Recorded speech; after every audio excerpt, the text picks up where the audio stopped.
बहुत ही प्रेरणा और सम्मान का विषय है। ठाकुर राम सिंह जी से मेरे बहुत वर्षों पुराने संपर्क रहे, संबंध रहे, उनका आशीर्वाद मुझे मिलता रहा।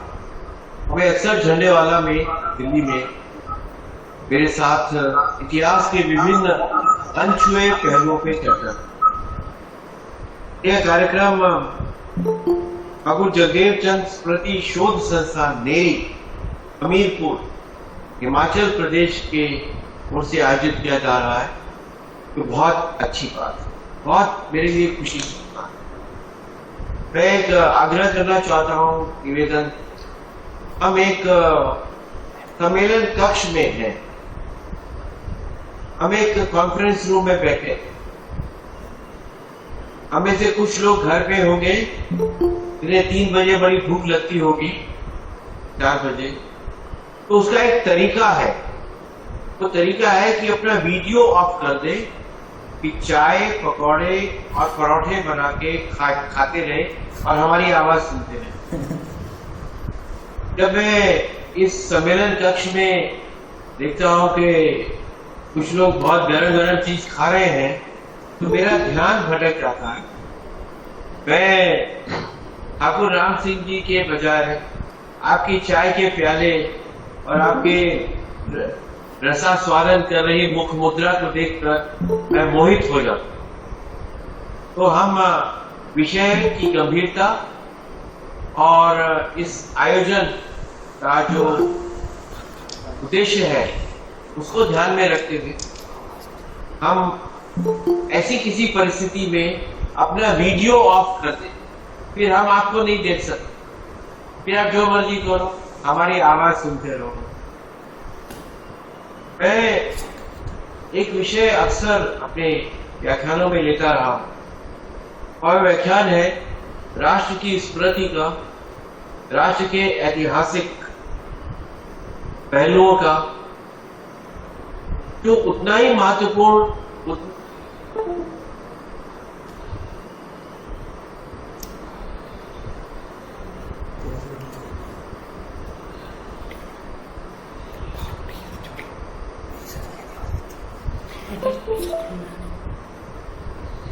जो बोला मुखी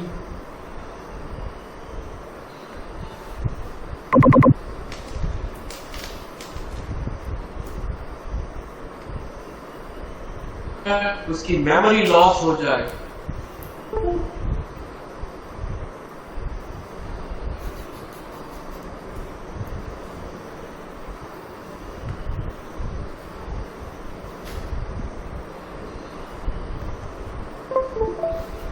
भवानी भारती कहा और जगत जननी का स्वरूप माना।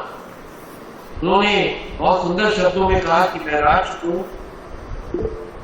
भीड़, सड़क, पानी, बिजली, पर्वत, इनका समुच्चय मात्र नहीं मानता। मेरे लिए राष्ट्र सनातन दिव्य सत्ता का जीवंत स्वरूप है। ये राष्ट्र जगत जननी भवानी भारती का रूप है और मैं उसकी संतान। उस राष्ट्र को भविष्य की ओर निर्देशित करने वाली शक्ति क्या होती है? वह शक्ति होती है स्मृति।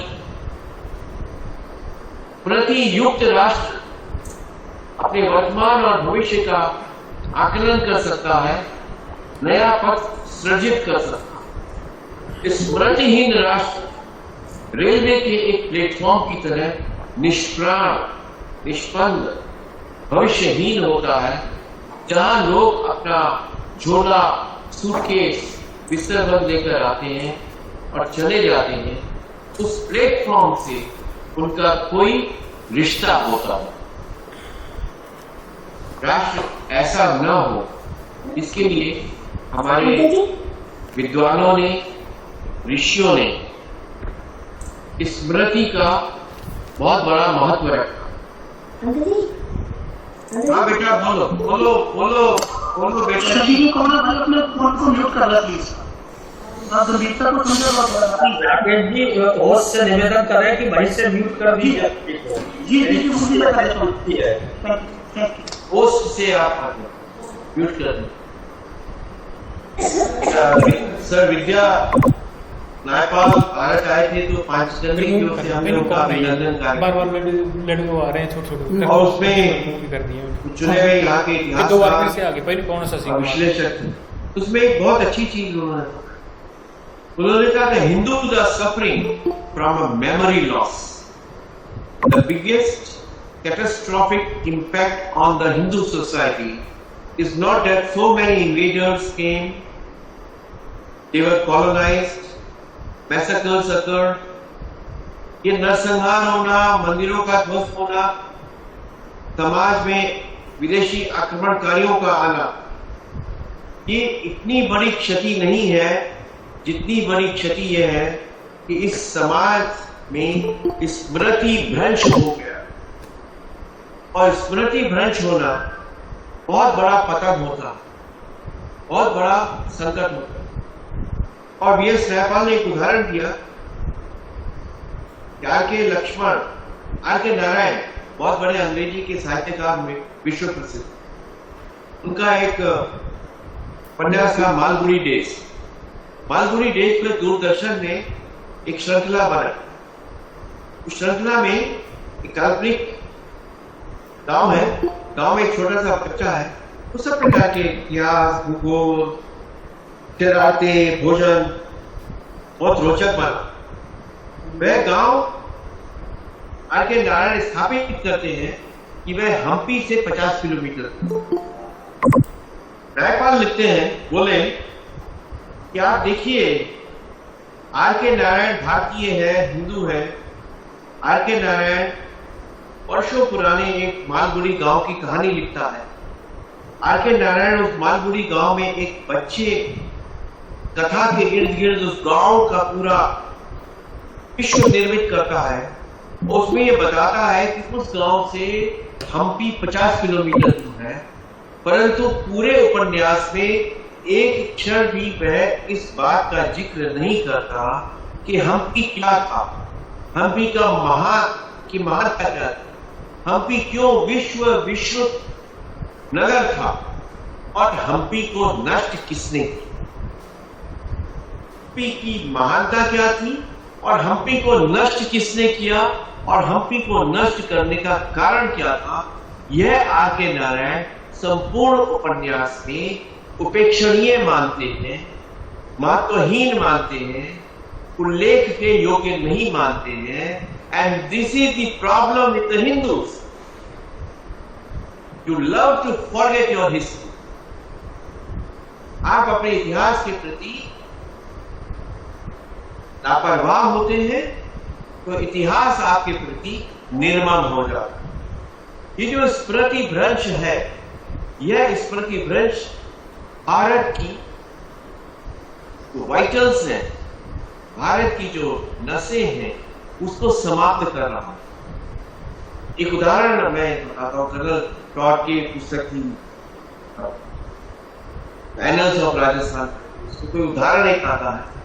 ठाकुर राम सिंह जी ने मुझे बताया, उन्होंने कहा कि वहां पे एक कलेक्टर था, कलेक्टर जैसलमेर के पास गया, वहां पे एक कबीला था, कबीले के लोग जैसलमेर में आए और कर्नल टॉड के पास पहुंचे। कर्नल टॉड से उन्होंने कहा कि ये जो कबीले के लोग हैं, ये बहुत बड़ी चट्टान को एक घन के प्रहार से तोड़ देते। उन्होंने कहा amazing. Colonel Tod was a very famous historian और उन्होंने कहा मेरे सामने इसका प्रदर्शन किया जाए। गांव में एक चट्टान ढूंढी गई, कबीले के मुखिया को बुलाया गया, उसके हाथ में बड़ा हथौड़ा दिया गया, कार्यक्रम शुरू हुआ। उसकी कबीले के लोगों ने गीत गाने, गीत गाते गए तो वातावरण में अद्भुत जोश और उत्साह का संचार होता गया। गीत समाप्त हुआ, चट्टान पे उस मुखिया के घर का प्रहार हुआ, चट्टान चकनाचूर, अविश्वसनीय था।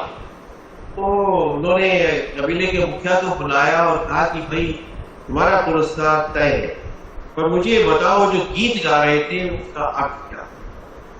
तो बताते हैं कि कबीले के मुखिया ने कहा कि कोई बड़ी बात नहीं थी, वो मुझे केवल अपने परिवार की कहानी सुना रहे थे कि तेरे कबीले के इतने बड़े बड़े लोग हुए, कहाँ कहाँ उन्होंने युद्ध किया, कहाँ कहाँ उन्होंने तलवारें चमकाई, इसके शत्रुओं की गर्दनें उन्होंने काटी, कहाँ कहाँ उन्होंने ध्वजा फहराई, तेरी धमनियों में उन पूर्वजों का रक्त बह रहा है, उस रक्त को ले जाना मत। बड़ी इंटरेस्टिंग कहानी। टॉड लिखता है इस कौम को जिंदा रखना हो, उसे अपने पूर्वजों के स्मृति से बराबर परिचित कराते रहना पड़ता। जिस कौम को मारना हो, उसे उसके पूर्वजों के स्मृति बोध से काट देना हो। हमारे यहाँ वास्तव में यही हुआ, और ये इतने बड़े पैमाने पे हुआ कि हम भूल ही गए कि हमारा भी कोई इतिहास था। हम भूल गए कि विश्व के सर्वश्रेष्ठ विश्वविद्यालय हार्वर्ड और कैम्ब्रिज नहीं, बल्कि हार्वर्ड और कैम्ब्रिज से 2000 साल पहले भारत में तक्षशिला और नालंदा। मैं तक्षशिला 2 बार गया। वहां कनिंघम ने जो रिसर्च की, उन्होंने जो म्यूजियम बनाया, वो सब मैं देख के आया वहां पे। वो भी देखा कि कनिंघम ने कैसे लिखा था कि जब तक्षशिला को नष्ट किया गया, they burned 3 million books in Takshashila. ना कितना आसान है कहना, कितना आसान है। 3 million books were burnt in Takshashila, 30 lakh किताब।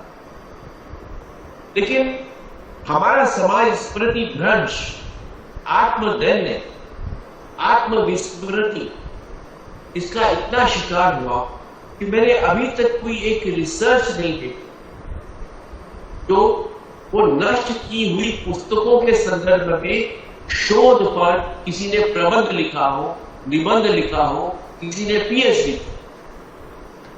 वो 30 लाख पुस्तकें कौन सी हो सकती, उसके विषय में क्या कोई इतिहास में संदर्भ मिलता?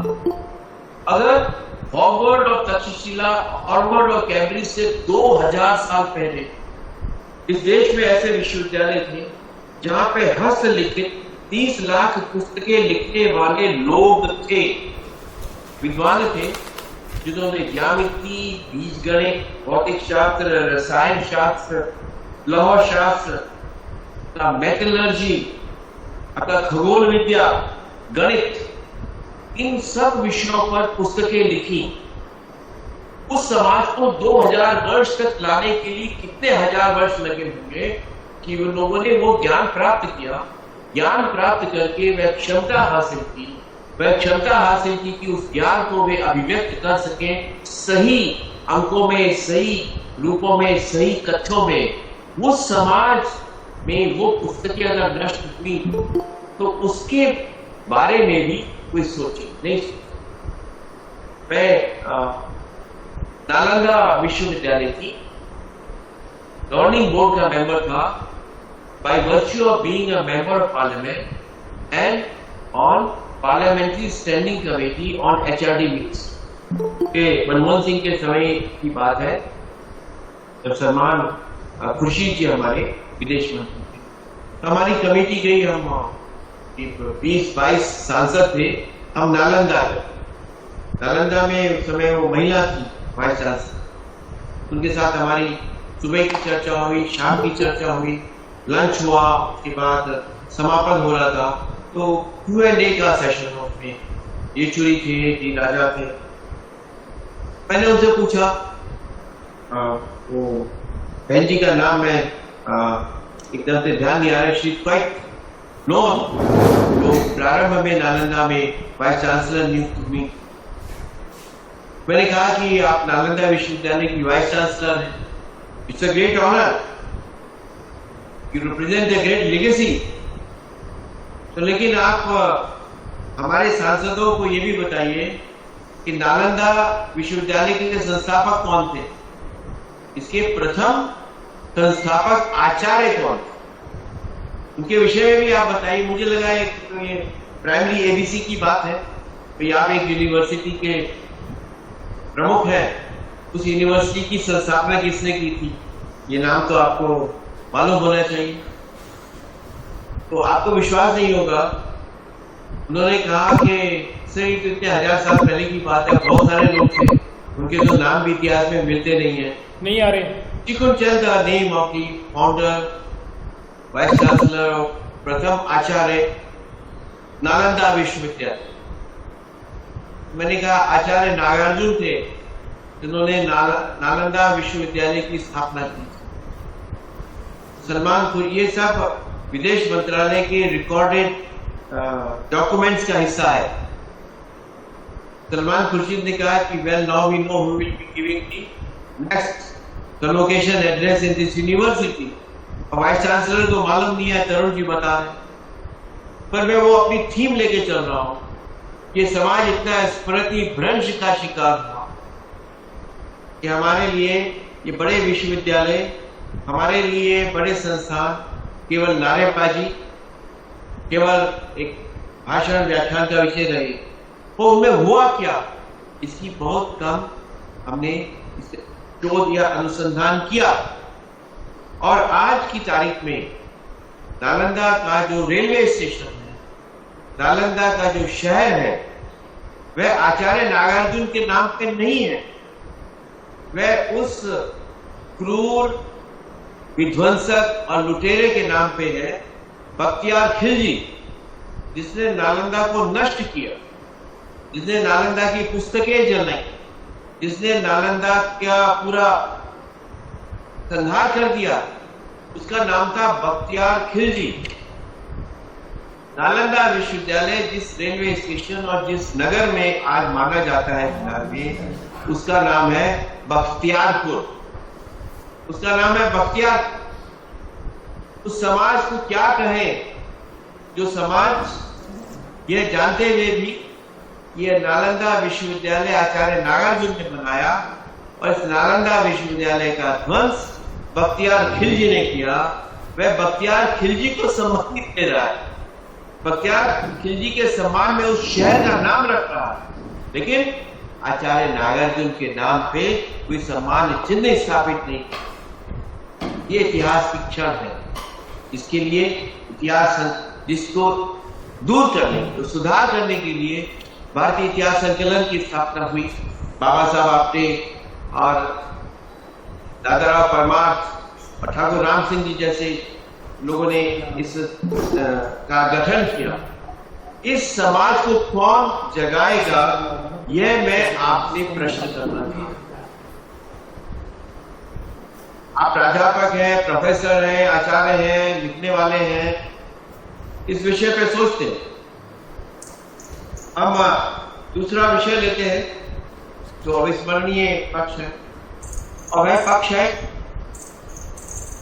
संपूर्ण विश्व में एकमात्र एक पर्वत है जो एक समाज, एक जाति, एक सभ्यता को मानने वाले लोग उनके संहार का प्रतीक है।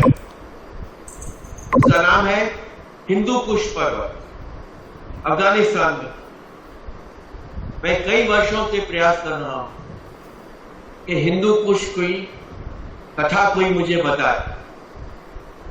हिंदू कुश की कथा जो निकटतम आती है वह मुगल इतिहासकारों या ब्रिटिश इतिहासकारों के माध्यम से आती है।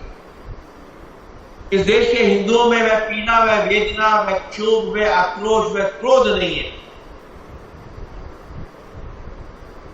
जो प्रश्न करे कि ये हमारी जाति के क्रूर दमन को दर्शाने वाला नाम क्यों रखा गया है। हम मान करते हैं कि नाम बदला जाए। हिंदू कुश का अर्थ जो है वो यही है कि जहां हिंदू कुचले गए, जहां हिंदुओं का संहार हुआ, जहां Hindu crushed, where the Hindus were crushed, वो हिंदू कुश हुआ। इसकी कथा में ये आता है कि जब विदेशी आक्रमणकारी जैसे महमूद गजनवी, जो गजनी गांव से अफगानिस्तान से आया, वह वहां से चलते हुए पंजाब से होते हुए, पाकिस्तान के गुजरात से होते हुए, राजस्थान से होते हुए गुजरात के प्रभास पाटन तक पहुंचा। 1500-1700 किलोमीटर की यात्रा है। वापसी में जब वह गुलाम लेके गया, हजारों स्त्री पुरुष हिंदू गुलाम बना के लेके, और उनको इराक में बेचा, ईरान में बेचा, तो वे हिंदू कुश पर्वत की ठंड, वहां का बर्फानीपन सहन नहीं कर सके और वे उस पर्वत पे तड़प तड़प कर मर गए। ये सिलसिला एक बार नहीं हुआ, ये सिलसिला कई बार चला। अब वहां पे ये हो गया कि जो हिंदुस्तान हमला करने वाले हमारे लोग जाते हैं, वे जब हिंदुओं को गुलाम बना कर लाते हैं और यहां से मंडियों में बेचते हैं। इब्न बतूता का एक जगह आता है, एक बार तो इतने ज्यादा हिंदू स्त्री पुरुष गुलाम आ गए कि बगदाद की गुलाम मंडी में गुलामों के दाम घट गए। ये हमारे पूर्वज थे, ये हमारे एंसेस्टर्स थे, लेकिन उसकी पीड़ा हमने यही देखी नहीं है कि वे कौन थे, क्यों मर गए।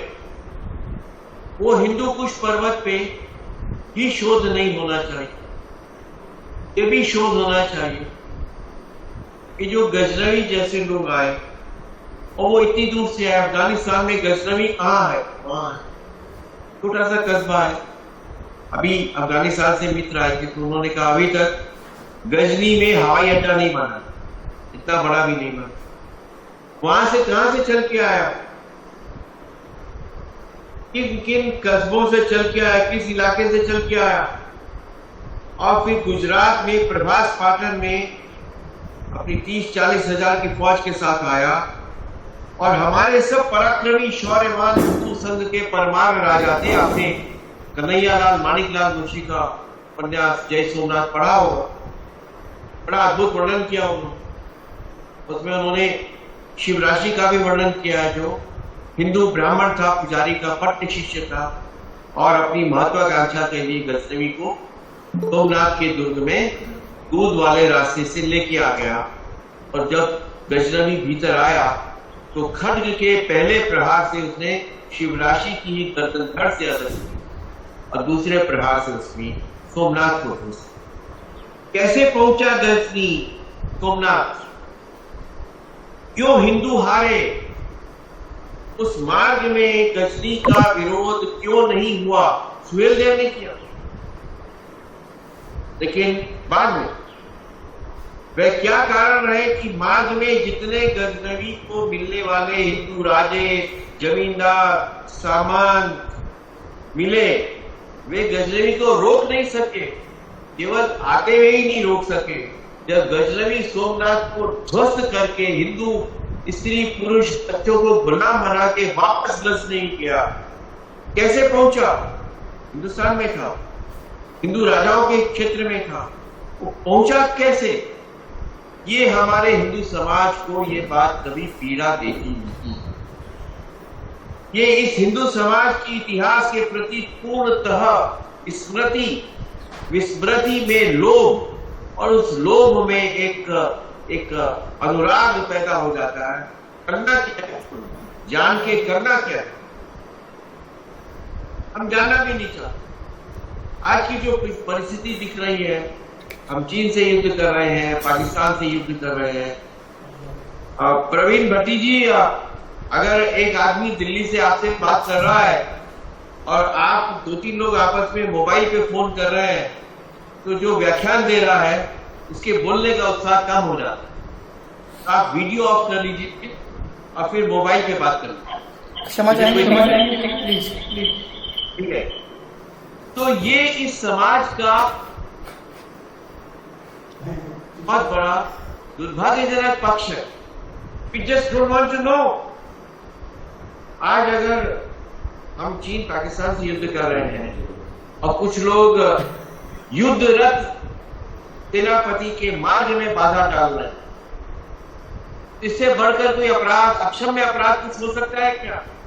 लेकिन अगर हमें ये मालूम है कि गजनवी को रास्ता देने वालों में भी हमारे लोग थे, वो हिंदू थे, शिव भक्त थे, दुर्गा की पूजा करते थे, हवन करते थे, कीर्तन करते थे, राम नाम करते थे, पर सिंह को रास्ता देते थे कि मेरे को कुछ नहीं कर रहा, जा तो परमार राजाओं के पास रहा है, जा तो गुजरात रहा है, मेरे राज्य में तो उसने कोई गड़बड़ की नहीं, तो मैं क्यों उसको रोकूं?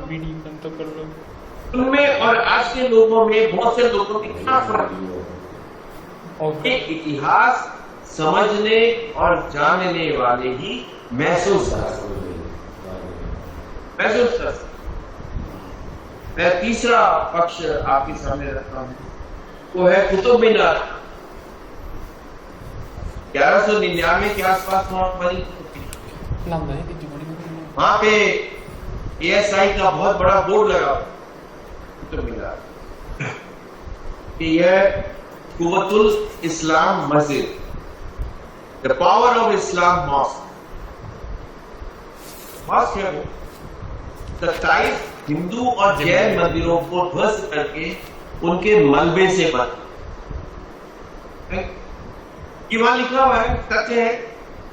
जिसने ध्वस्त किया, जब आप कुतुब मीनार में जाते हैं, उसकी सीढ़ियां चढ़ते हैं, सीढ़ी के ऊपर एक मेहराब है, उस मेहराब पे अरबी में लिखा हुआ, मैंने ये मंदिर ढाए और उन मंदिरों के मलबे से ये मस्जिद तामीर। इस पे तो कोई शक नहीं है। कोई हमारे जो कह रहे हैं कि साहब आप संघ वाले हैं, आप तो कुछ भी लिख देते हैं, ये तो उसने खुद लिखा है। अब वहां पे हमारे हजारों हिंदू लोग टूरिस्ट के लिए जाते हैं। हमारी सरकार की ओर से हर साल कुतुब फेस्टिवल मनाया जाता है, जिसमें लोग कवालियां करते हैं, गाने करते हैं, नृत्य करते हैं, सांस्कृतिक अवधारणा होती है। और वहां पे एक लाइन बार बार कही जाती है, यह जो एक भव्य इमारत है, ये बड़ा भारत का वास्तुकला का नमूना है और हिंदू मुस्लिम एकता का प्रतीक। मैं समझ नहीं पाया मैं किस देश में रह रहा हूं। मैं समझ नहीं पाया जिन अफसरों ने ये कुतुब फेस्टिवल शुरू किया, उनके दिमाग में क्या था।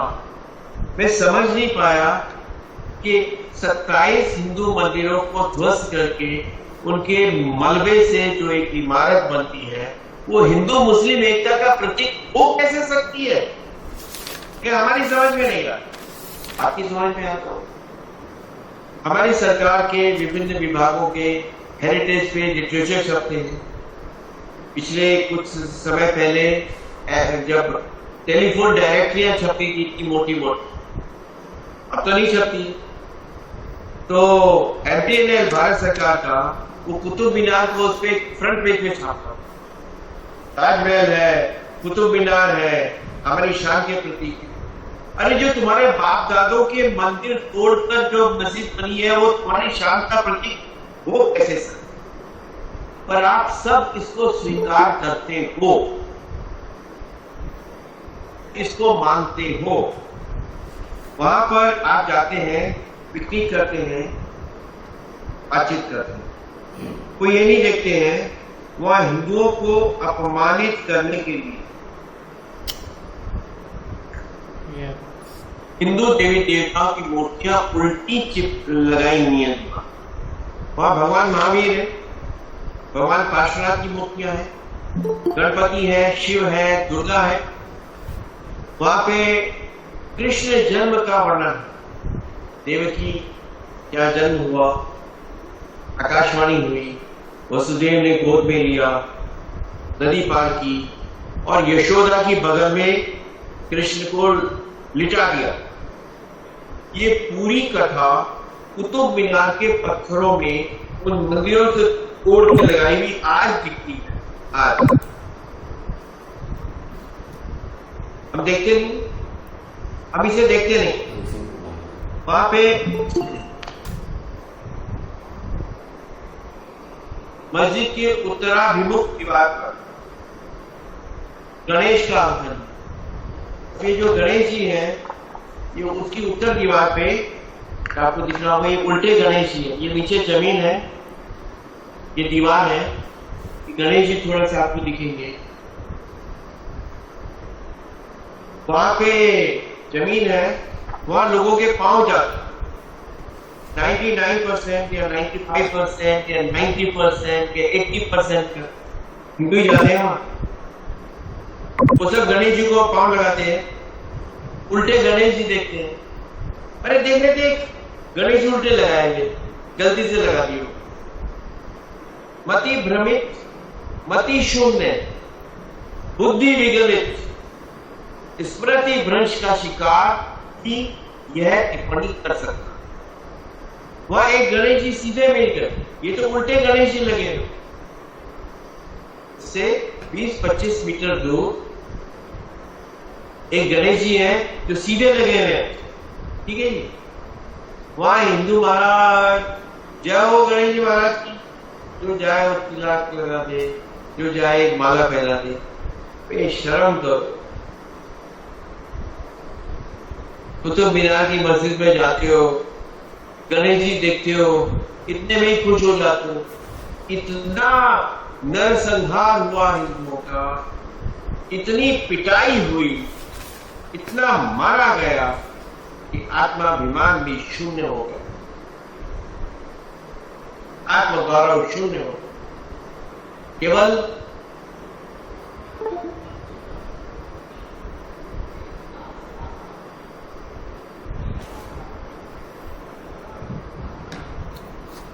चलो आपके चलो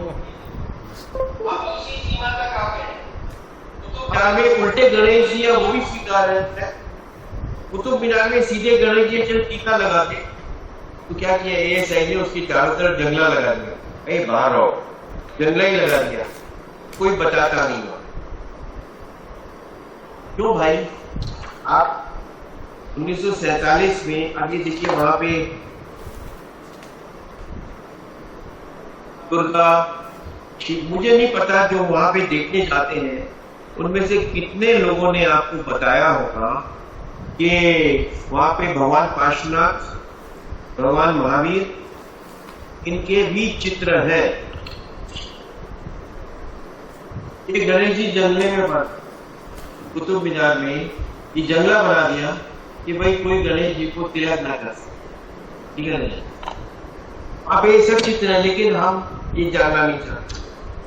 तो मित्रों, ठाकुर राम सिंह जी का स्मरण करो,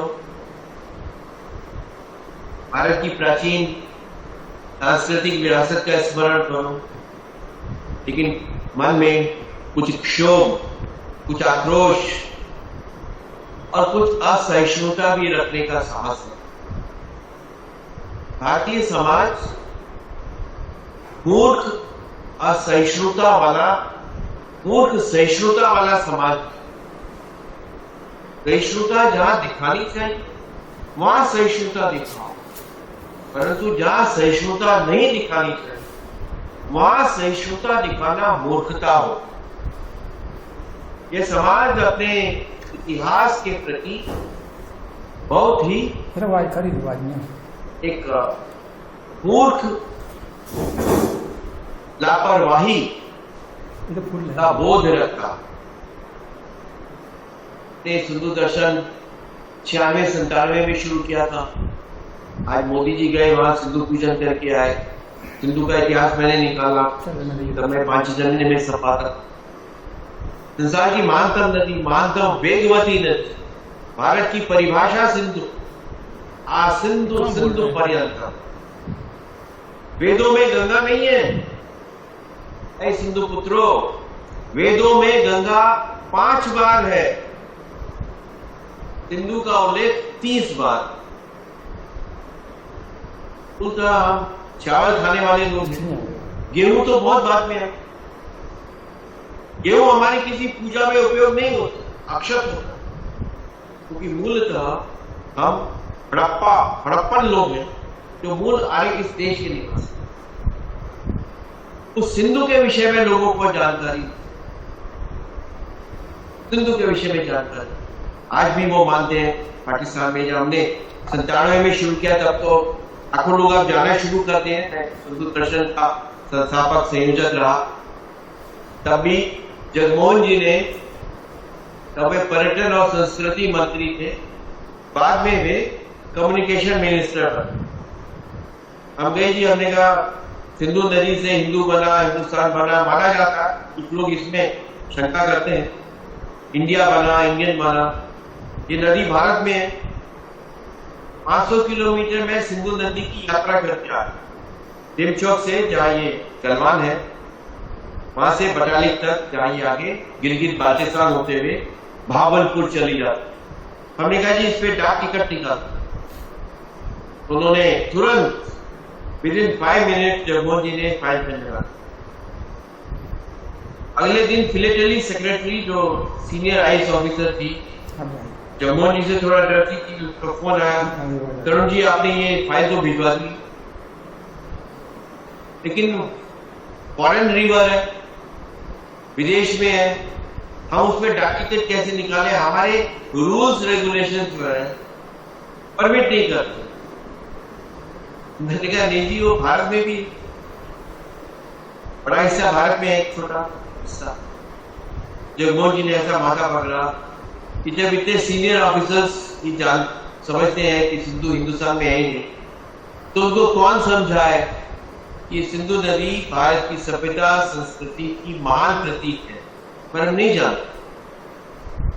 तो इतिहास बोध और इतिहास के जो अविस्मरणीय पक्ष हैं वे उस समाज के वर्तमान और भविष्य का ताना बाना भूलते हैं।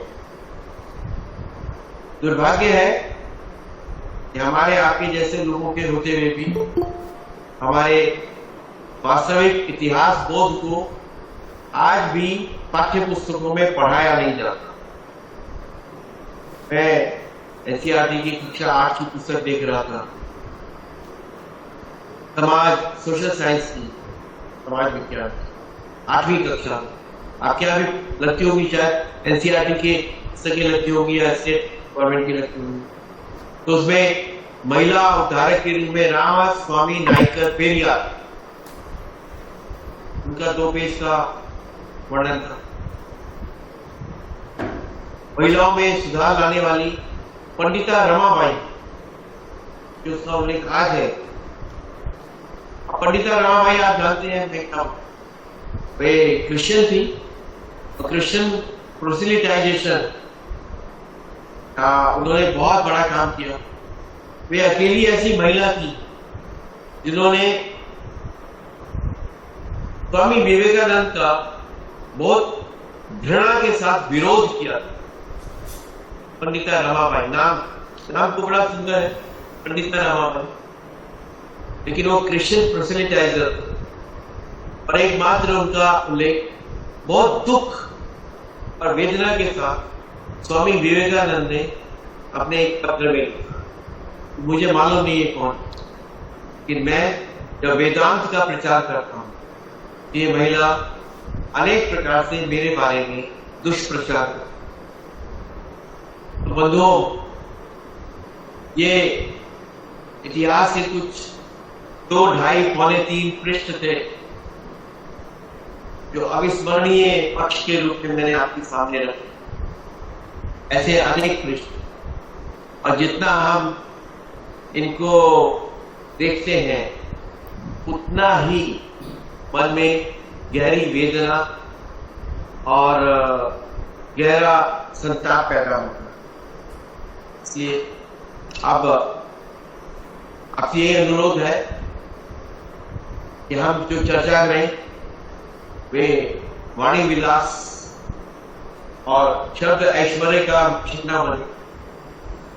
वे वाणी जो है हृदय को मथे, कुछ कोलाहल पैदा करे और ठहरे हुए पानी में एक कंकर की तरह डिस्टर्ब करे, उस पानी को हिला दे। ये बात होनी चाहिए। आप सब विद्वानों ने मुझे सुना और मुझे बहुत सुंदर मौका दिया। मैं कृतार्थ हुआ और मैं बहुत कृतज्ञ हूं कि आपने मुझे आज ठाकुर साहब का स्मरण करने का ये सुंदर अवसर दिया। बोलते बोलते कुछ अगर वाणी से कुछ मैंने दोषपूर्ण बात कही हो तो मैं आपसे क्षमा मांगता हूं। ठीक है, आपका सुख